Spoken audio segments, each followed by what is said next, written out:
Well, we made it. Another August is in the books. Another dirty August has come and gone. August 2016. August is traditionally a tough month in the world of wildland fire. Lots of folks committed, lots of fire. It's historically a particularly dangerous month. Maybe that's why some folks call it Dirty August. And August 2016 will go down as another tough August. Perhaps the toughest day of August 2016 was the 13th, when Justin Beebe was killed on Division Alpha of the Strawberry Fire in Great Basin National Park in eastern Nevada. Justin was a member of the Lolo Interagency Hotshot crew, and he and the rest of Lolo were assigned to Division Alpha on the Strawberry Fire, when at about 1600, the tree that Justin was cutting struck him. There's an interagency learning review team that's currently taking a look at what happened on that fire, on that division, on that afternoon. In the meantime, we've got a bunch of folks in our thoughts and prayers. Justin's parents, Betsy and Sheldon, Justin's fiancée, Jennifer, the Lolo Interagency Hotshot crew, and the folks on the Strawberry Fire who all worked so hard to save Justin on the late afternoon of August 13th. On that somber note, this is the Wildland Fire Lessons Learned Center podcast. I'm Alex Victoria, Field Operations Specialist here at the Wildland Fire Lessons Learned Center. And today I'm going to be talking with Travis Dotson, who's the Center Analyst here at the Lessons Learned Center, about some of the big lessons so far from fire season 2016. So I've got the interagency, what do we call it? The National Interagency Coordination SIT report open today for the 21st of September. And of 2016. Of 2016, thank you. And, it seems like fire season kind of just, hit the wall a couple weeks ago maybe, and we're suddenly down to preparedness level 2. We don't have as many fires going as we have had in previous years at this time, but we've still got a bunch of fires on the SIT report, a bunch of teams out, and again, according to some of the handy info here on the SIT report, we've still got almost 6,500 folks out there on the ground committed to fires. 130 crews, over 400 engines, 65 helicopters, and they're working more than 500,000 acres that's currently uncontained, uncontrolled right now. So with that, we wanted to get with y'all and give you a few lessons, some of the data that Travis Dotson here has got from 2016 thus far, and we'll give you some of the trends, some of the things that we're noticing, and then a few things to think about, because fire season's not over. As we get into October here, it's likely to pick up again, especially in California with seasonal winds and so on. So, Travis, what do you got from lessons from 2016 thus far? Well, maybe I'll start with some numbers before lessons. I make a big distinction between data and lessons, and that whole debate or whatever. So we have more reports right now than we did for the whole year last year. Okay. And we typically continue to get reports through September, and then it dies off pretty drastically, but it doesn't stop. Mm-hmm. I mean, there's a lot of people doing work right through December, mm-hmm. and so I would expect that we're going to continue to see it. So anyway, we've got more reports. Again, we talked about this before. Mm-hmm. Does that mean more stuff's happening, or our culture's changing and we're reporting more? Right. Whether that's a good thing or a bad thing. Sure. Is there such a thing as too many reports? Right. For me, for numbers, there's not. I like having the data. Now, whether or not each of those reports has a useful lesson, cumulatively, I think eventually there is. Sure. And so, anyway, so we've got a lot of numbers. We're tracking with just about every year we have, which is driving is always the top. And then chainsaw ops is in there. Last year, PT was way up there, and we're tracking on that. I guess we can get to one of the lessons here right now. rhabdomyolysis continues to be a concern. Mm-hmm. This year we had 4 cases of rhabdo in 4 days in May. May 2nd through 5th. We had 4 cases of rhabdo, and they were all involved with, like what would those dates mean? I mean, of course, Right. What? Yeah, what's going on in early May? Yeah, critical training, right? Exactly. Folks are coming on. We're turning crews back on for the season. Yep. And so those instances of exertional rhabdomyolysis, rhabdo,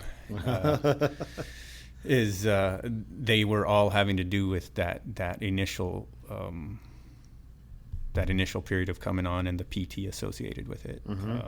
Physical training early on in the season, the very obvious, overly simplistic approach would say, oh yeah, it's people coming in off the couch, or it's crews trying to do too much, or trying to smash people and show them how tough their crew is with the, I'm not saying that there isn't any truth to any one of those things, but it's not that black and white. Sure. There's super fit people that are coming in, and for whatever reason, maybe it's just different. There's a lot of debate about stress, how that affects.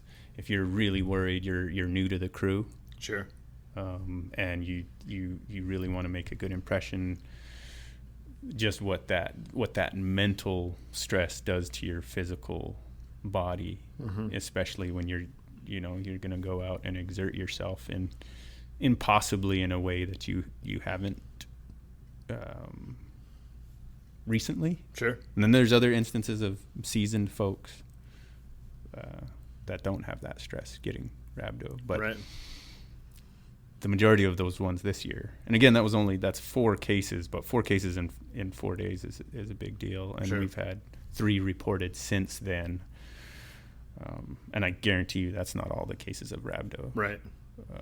And even though we're late in the season here, we might still expect to see some more cases. Yeah, absolutely. Yep. And while we're on that here, just for everyone's knowledge, if you suspect rhabdo, there's a couple things that might be telltale signs of rhabdo.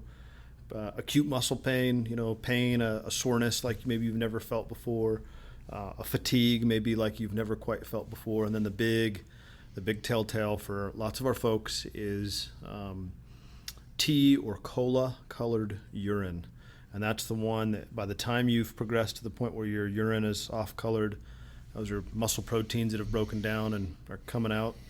And that's a big indication. And the thing we've seen over and over again with rhabdo is if you can get it treated early, we can have so-called good outcomes or minimize the potential negative there. So if you suspect rhabdo, if you fit with, have two of those 3 symptoms, and certainly if you have tea-colored urine, that's a go time. That's time to go to the emergency room. And we've seen this lesson here a couple of times too, a number of times, not a couple. Is if you feel like you might have rhabdo, knowing what you know about it, don't hesitate to say to your clinician, to your practitioner, to the emergency room physician, whomever, that you might be suffering from exertional rhabdomyolysis. So rhabdo's a good one to think about. Yeah, for sure. And that's one of the things that I do want to bring up is that in multiple cases this year, we've seen exactly that, is people doing exactly what you described, which is they recognized in 2 cases they had just had training, right, where they focused on it, they talked about it, and sure enough it showed up.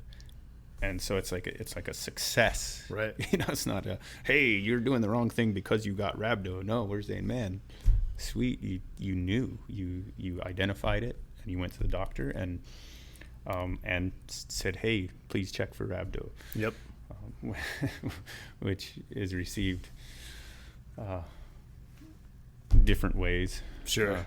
That's I guess a different topic, but we got one report. We'll put a link in the description here. A report from Southern California, Sequoia National Park, and in that case, the firefighter who came down with rhabdo was the person who, in fact, taught the rhabdo refresher kind of module in the training.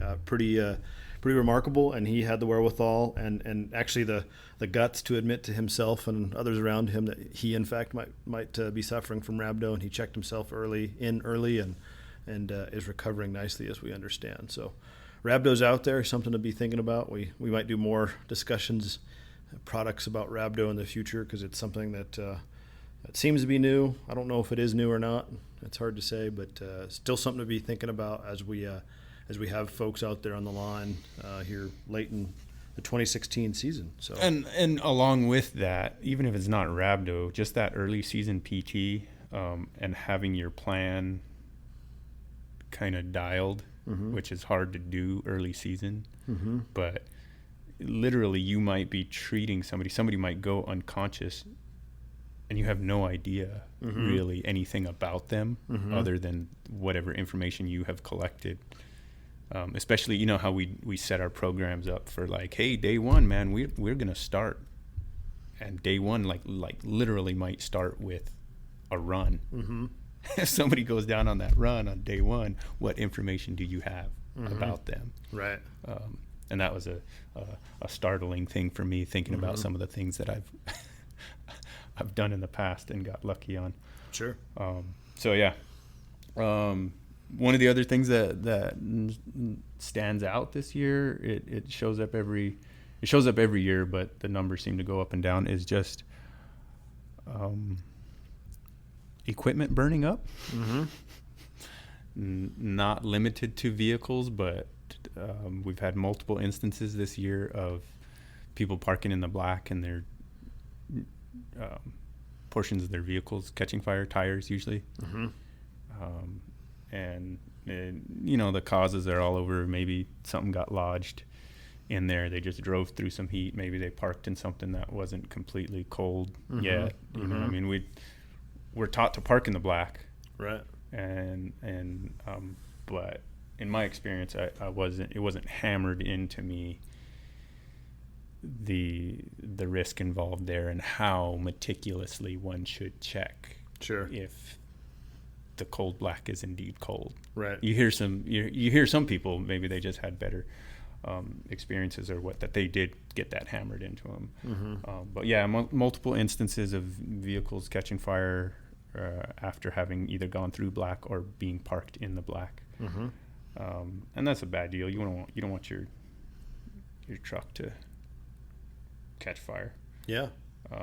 So, you know, one of the lessons generated by the folks that experienced this was they just said, hey, you know, just hand feel or even spray down your vehicle and the area. You know, I mean, if you happen to be an engine, that's convenient.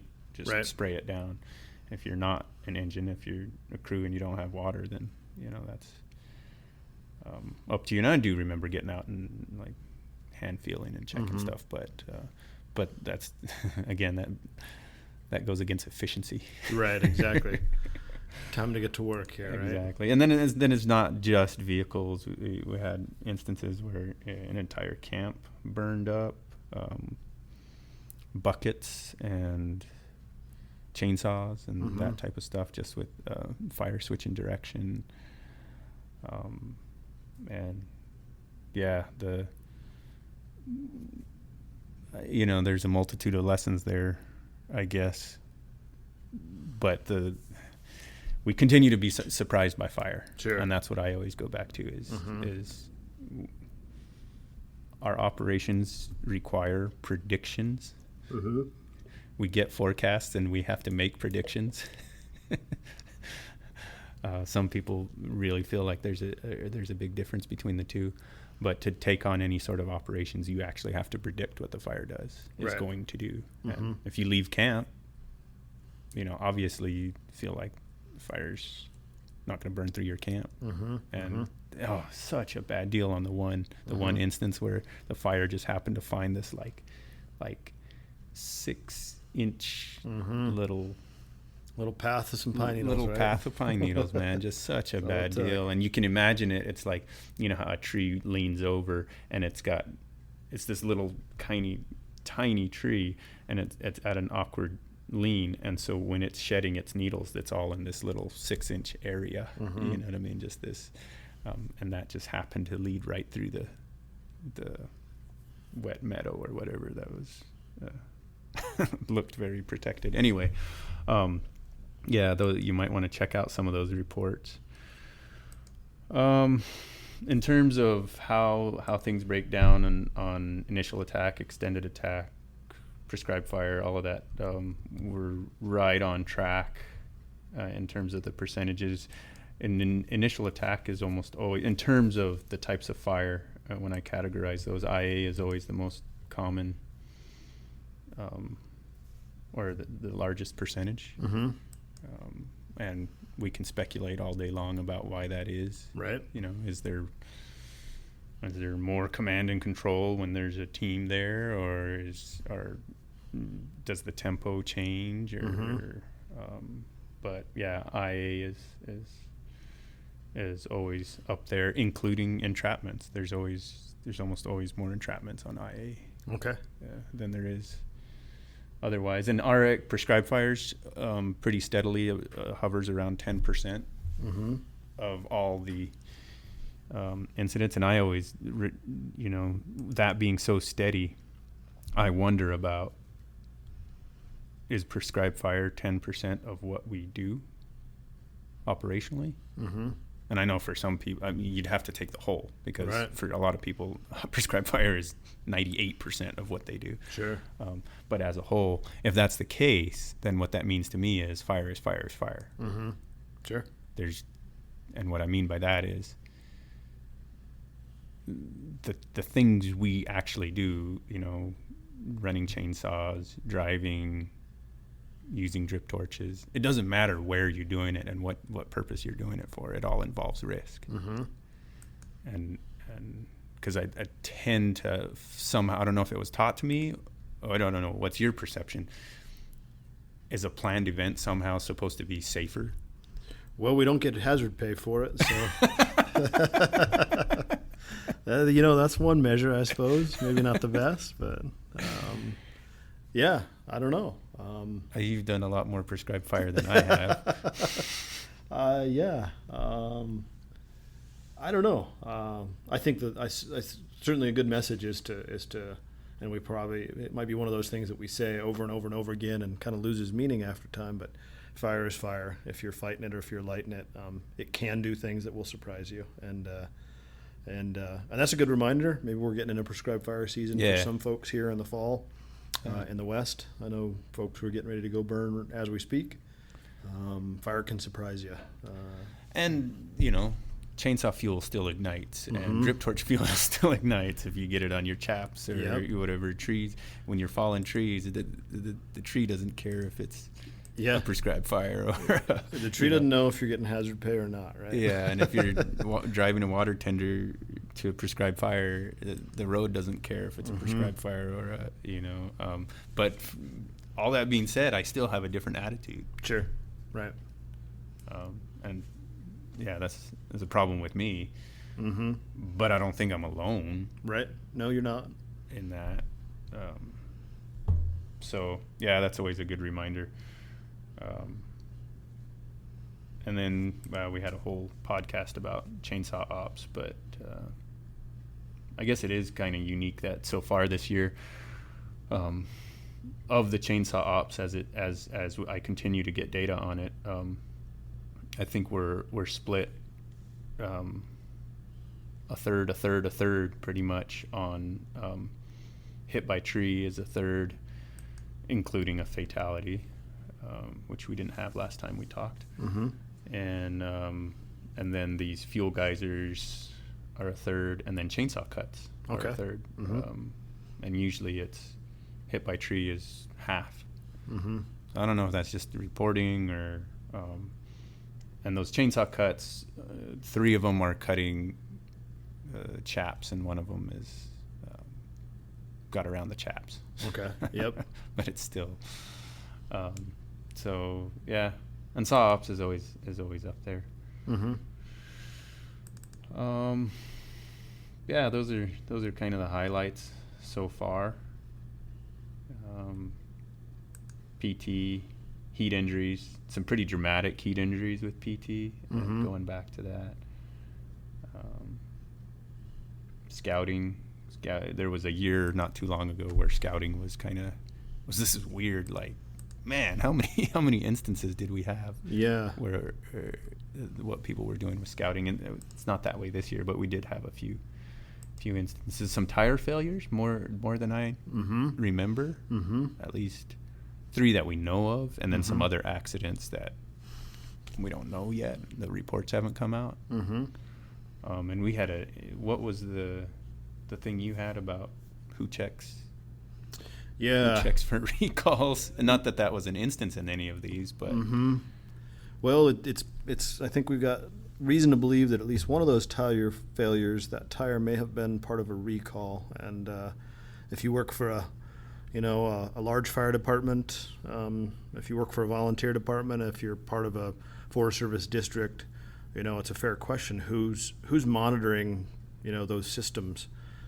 Who gets the bulletin in the mail when the manufacturer, sends out a note about a tire recall? And the bottom line is that stuff's all over the board. But something to be, perhaps that's something we should be adding to engine or vehicle preventative maintenance checks, morning checks, whatever, on a monthly or bi-monthly basis, checking recalls.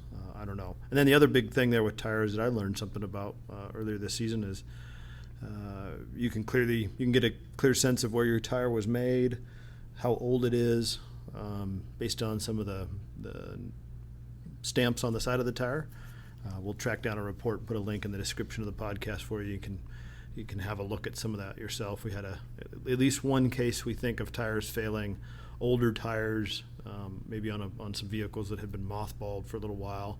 Tires looked good, had good tread, and tires do have an expiration date. I think the plus or minus tire manufacturers say that once your tire is 6 years old, you should be thinking about replacing it, which is tough on some of our equipment that may only get 100 or 200 miles a year on it. Some of our big pieces of equipment, tires might look good, but they might be kind of expiring as they sit. So bunch of good stuff with tires this year for sure. Well, thanks for the good lessons and the data and the trends and the good discussion, Travis.